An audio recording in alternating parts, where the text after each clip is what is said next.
ಅದರಲ್ಲಿ ಕೃಷ್ಣನಗರಿ ಒಂದು ಬೇಕು.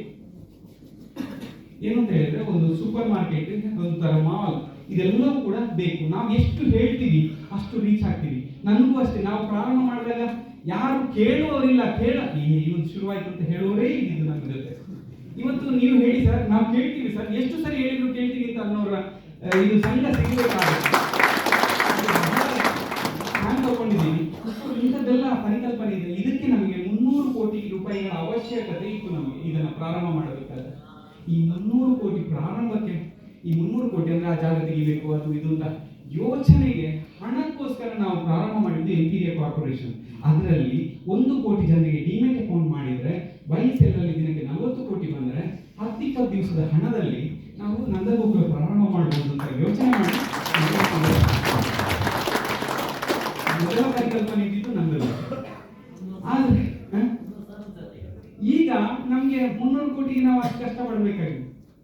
ಇವತ್ತು ಏನಂತ ಹೇಳಿದ್ರೆ, ಇವತ್ತು ನಾವು ಅನೌನ್ಸ್ ಮಾಡಿದ್ರೆ, ಭೂಮಿ ಪೂಜೆಗೆ ಅನೌನ್ಸ್ ಮಾಡಿದ್ರೆ, ಇವತ್ತು ನಮಗೆ ಹಣ ಕೊಡ್ಲಿಕ್ಕೆ 1,500 ಮನೆಯನ್ನು ಬುಕ್ ಮಾಡ್ಲಿಕ್ಕೆ ನಮ್ಮ ಸೊ ಇದರಲ್ಲಿ ನಮಗೆ ಈ ಒಂದು ಹಂತದಲ್ಲಿ ಮೊದಲಿಗೆ ನಾವು ಆ ಜಾಗವನ್ನು ಮಾತುಕತೆ ಮಾಡಿದಂತಹ ಸಂದರ್ಭದಲ್ಲಿ ಆ ಜಾಗದ ವ್ಯಾಲ್ಯೂ ಇದ್ದಿದ್ದು 30 ಕೋಟಿ ರೂಪಾಯಿ. ಇವತ್ತು ಆ ಜಾಗದ ವ್ಯಾಲ್ಯೂ 180 ಕೋಟಿ ರೂಪಾಯಿ.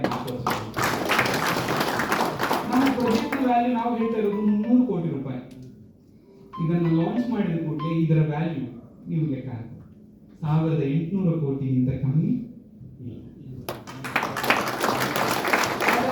ಯೂನಿಕಾರ್ನ್ ಕಂಪನಿ ಒಳಗೆ ಬರ್ತೀವಿ ಸರ್, ನಾವು ಇದರ ಮೂಲಕ ನಾವು ಬರ್ತೀವಿ, ಹೌದಲ್ವಾ? ಇದು ನಮ್ಮ ಪರಿಕಲ್ಪನೆ, ನಮ್ಮ ವಿಚಾರಗಳು, ನಮ್ಮ ವಿಷಯಗಳು. ಸೊ ಇದನ್ನೆಲ್ಲವನ್ನ ಇವತ್ತು ವೃಂದಾವನ ರೆಸಾರ್ಟ್ ಮಾಡಿದರೆ ಅದಕ್ಕೂ ಬಸ್ಸಿಗೆ ಹೋಗ್ಬೇಕು. ಇವತ್ತು ಕೃಷ್ಣನಗರಿ ಒಂದು ಸೂಪರ್ ಮಾರ್ಕೆಟ್ ಅಥವಾ ಮಾರ್ಟ್ ಮಾಡಿದ್ಮೇಲೆ ಅಲ್ಲಿಯೂ ಬಸ್ಸಿಗೆ ಹೋಗ್ಬೇಕು. ಪುಣ್ಯಕೋಟಿ ವಲಯವನ್ನು ಹ್ಯಾಂಡಲ್ ಮಾಡ್ಲಿಕ್ಕೆ ಒಬ್ರು ಬೇಕು, ಧನ್ವಂತರಿ ವಲಯವನ್ನು ಹ್ಯಾಂಡಲ್ ಮಾಡ್ಲಿಕ್ಕೆ ಒಬ್ರು ಬೇಕು. ನಾನು ಒಬ್ಬನೇ ಮಾಡ್ಲಿಕ್ಕೆ ಆಗುತ್ತಾ ಸರ್? ಸರ್ ನನಗೆ ಒಂದು 100 ಕೋಟಿ ಕೊಡಿ ಸರ್, ನಾನು ನಿಮಗೆ ಅದನ್ನ 1 ವರ್ಷದಲ್ಲಿ 1,000 ಕೋಟಿ ಮಾಡಿ ಕೊಡ್ತೀನಿ. ನಾನು ಟ್ರೇಡಿಂಗಿಗೆ ಕೊಡ್ತಾರೆ. ನನಗೆ ಇದೆಲ್ಲ ಜವಾಬ್ದಾರಿ ನನ್ನ ಮೇಲೆ ಹೊರಿಸಿದ್ರೆ ನಾನು ಯಾವ್ದು ಮಾಡಿ? ನನ್ನ ಈ ಸೇಮ್ ಜವಾಬ್ದಾರಿಯನ್ನು ತಗೊಳ್ಳಿಕ್ಕೆ ಜನ ಬೇಕು ಸರ್. ಯಾರು ರೆಡಿ ಇದ್ದೀರಿ ಸರ್? ಯಾರೆಲ್ಲ ನನಗೆ ಮೆಸೇಜ್ ಮಾಡಿ ನನಗೆ ಕೇಳಿದ್ದೀರಿ, ನಿಮಗೆ ಥ್ಯಾಂಕ್ ಯು ಹೇಳ್ತಾ ನಿಮ್ಮನ್ನ ಆಯ್ಕೆ ಮಾಡ್ತೀವಿ ಸರ್. ನಿಮಗೆ ಒಂದೊಂದು ಜವಾಬ್ದಾರಿಗಳನ್ನ ಕೊಡ್ಲಿಕ್ಕಿದ್ದೀವಿ ಸರ್. ಓಕೆನಾ?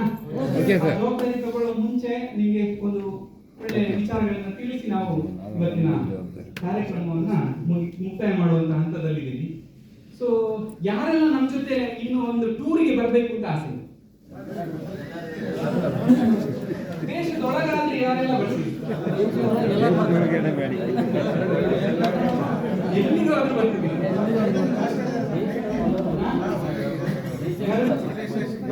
ಅಲ್ಲಿ ಜಾಸ್ತಿ ಸರ್.